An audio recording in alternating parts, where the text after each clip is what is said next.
What you see here might appear to be an automotive graveyard, just a junkyard by the side of the road in a small town in North Carolina. But it's not. This is the AMC dealership that time forgot. Next on 0 to 60 TV.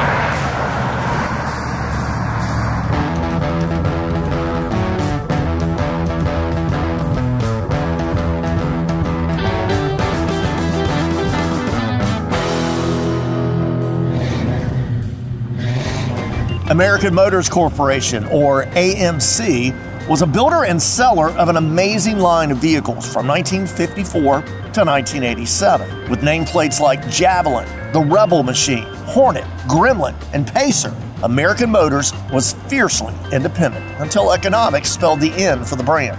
Except for one unique dealership in Pikeville, North Carolina, owned by Bobby Collier.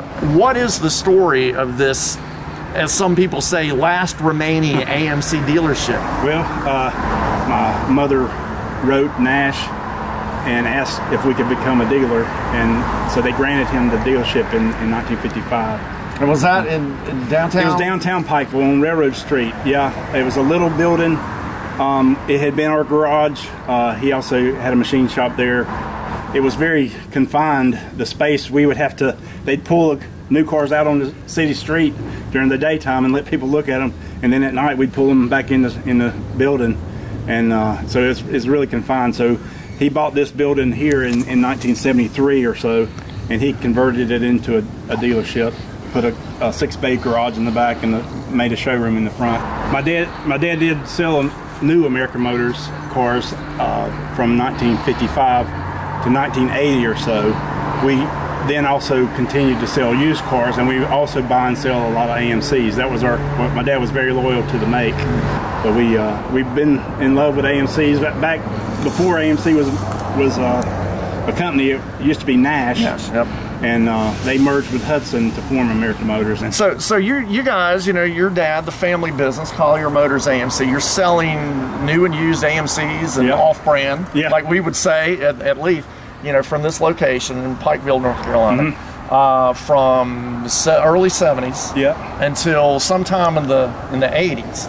So, you know, what happened as AMC as a corporation yeah. was going through tough times. Right. What was happening here at the dealership? Well, right around 1980, it was like 3,000 dealerships, and all of a sudden it went down to like 1,500 dealerships. So a lot of AMC dealers went out around 1980. That's around the time that Renault, the French... Yeah, when Renault, they bought controlling interest in them. And my dad, he wasn't real fond of Renaults. We had a few Renault LeithCars, and we have a Fuego still out here on the front line. But we had the little Alliances, a few. But it was, AMC was known for having real durable engines. The Jeep Wrangler engine, that 4.0, is a derivative of a 4.2 liter 258 engine that you see in Concords and Hornets and Gremlins and stuff. That was a very durable motor, and when you lose that with putting a little 4-cylinder Renault, you know, you lose some of the identity of the company. Well, didn't you go out to find AMCs, bring them in here, yeah. and turn them over and sell them, yeah. and then you service cars? Right. Yeah. We had one mechanic that worked with us, and he, like I said, he worked with us 30 years. His name was Richard, but we continue to have a really good, bustling car repair business, and we would still sell cars too. My dad, even though he was a jack of all trades, my grandmama used to tell him, he was not only the dealer, he was the main salesman, he was the service manager, he was the parts manager, you could name a whole list of things. That was him. It was his love to show people around the lot, you know. He had a story about each car, and he was very, very knowledgeable, and had a very good memory. And I sort of hated to see him decline as he got older, but he was full of history. The dealership is actually closed now.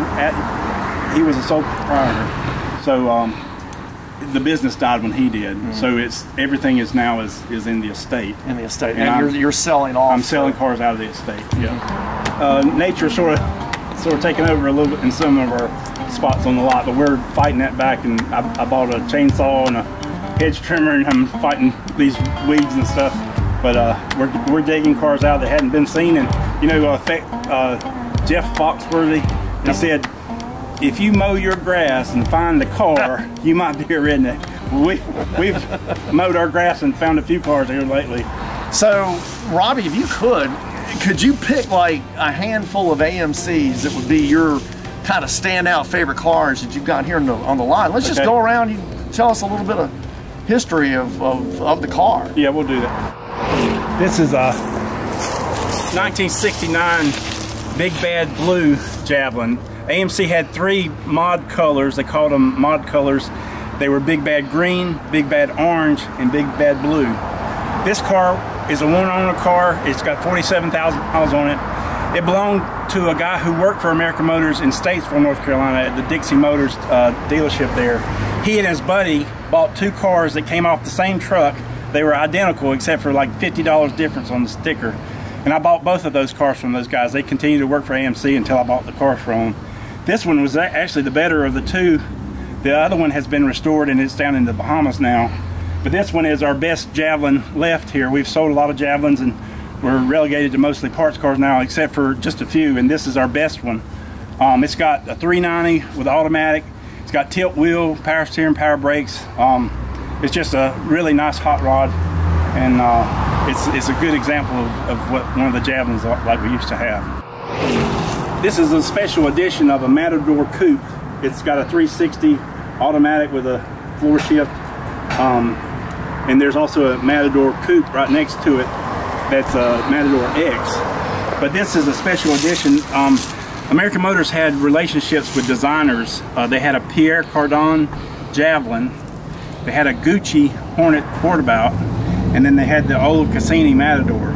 You could only get them in like 3 colors, and it was trimmed in gold, in copper. And it has a special interior, a plush interior. That's what, yeah, I can see the seats there with the crest on the headrest. So that's a special edition. It's very limited. But this Matador Coupe was very aerodynamic. They changed the back glass for homologation purposes, like, you know, some of those Aero Coupes and stuff. Yeah. And they had a special edition called the Barcelona, and we've got 2 Barcelonas out here also. But it's a pretty rare car. This is my first car. It's a 74 Javelin 360 automatic. It has the original paint except for this part that's been touched up here. I just recently sold it. It was my dream car.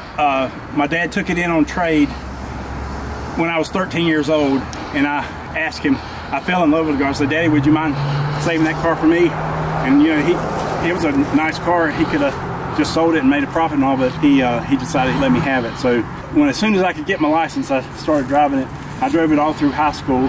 They actually, the big racing back then was Trans Am racing. Yep. It was a road race course. Yep. And there was Roger Penske and Mark Donahue were winning with Chevrolets and Camaros, and AMC brought them over to their camp, and they started racing with Javelins, and they were red, white, and blue race cars, and they did really, really well. They came in 2nd overall in 70, and AMC made a special edition, the Mark Donahue Special. My brother got one of those as his first car.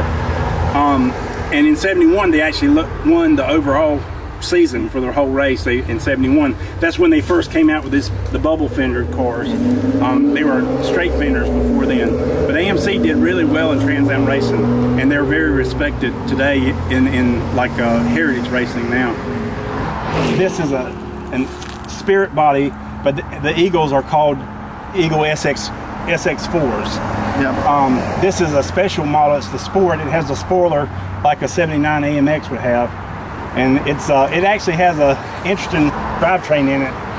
American Motors, they couldn't develop their a four-cylinder yet, so they had to buy a 4-cylinder. They bought it from Pontiac, the Pontiac Iron Duke. Yes, 2.5 liter. Yeah, it's a Pontiac Iron Duke 4, and that's what's in this car. It's a manual shift. And they did okay. They even put them in Wranglers, those motors. But what made this an innovator, a pioneer, right, is that, and tell me if I'm wrong, but didn't AMC take the 4x4 parts from a Jeep Wrangler and they added it to drivetrain of this sedan. Pretty much, yeah. Jacked up the suspension. Yep. And all of a sudden, and then of course the body cladding on the fenders. Exactly. Just like we have today. Yeah, yeah. And this was an off-road, either a coupe, a sedan, or a wagon. Or a wagon, yeah. They even had a Eagle camback, which was like a Gremlin in the back. It's very, very rare.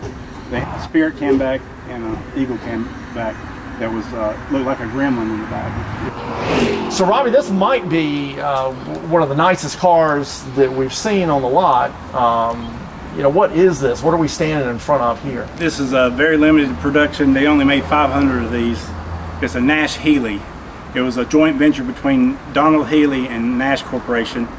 They sent the Nash Running Works to England, and he built his race chassis around a race car chassis around it. Then Pininfarina in Italy hand built the body. They make like Ferraris and Fiats and stuff, but Pininfarina hand built this car, and then they sent it back to America. Only rich people could afford them, because there was like a Corvette sold for $3,200 when it was new. This was like $7,500, and Nash was losing money even selling them at that. They had a lot more money in there because of all the production. What years would this have been sold in the States? Okay, the first one was 1951. It was actually an aluminum body car. It looks a little bit different than this. And then these are steel bodied Italian built cars. So that was from 52 to 54. Okay. And a total of just over 500 were made. Nash, the brand, was one of the manufacturers, along with Hudson, that merged and made American Motors. 54, to make American Motors Corporation. Which brings us back to to the last AMC dealership, Collier Motors. Well, that's what they named us. I don't know if it's how accurate it is, but that's a name they put on us. Robbie, I can't thank you enough for having us down here and giving us this incredible tour of American Motors history. We appreciate you coming. We like Leith Incorporated, and we appreciate y'all having a little interest in us. Well, you know, we're just up the road, and Robbie, you know, like you said, if you would like to see the collection here, and especially, you know, if you want to help Robbie unload some of these classic AMC vehicles here at Collier Motors, just make sure you make an appointment with the man right here. And well, what's the best contact again for you? Well, you can. We still have a Collier Motors AMC Facebook page, and you can message me through there. But you definitely need to pre-arrange a visit, because we're not here all the time. The business is not open. It's by appointment only. Robbie, thank you so much. Yes, sir. Thank you. And thank you for watching 0 to 60 TV by LeithCars.com.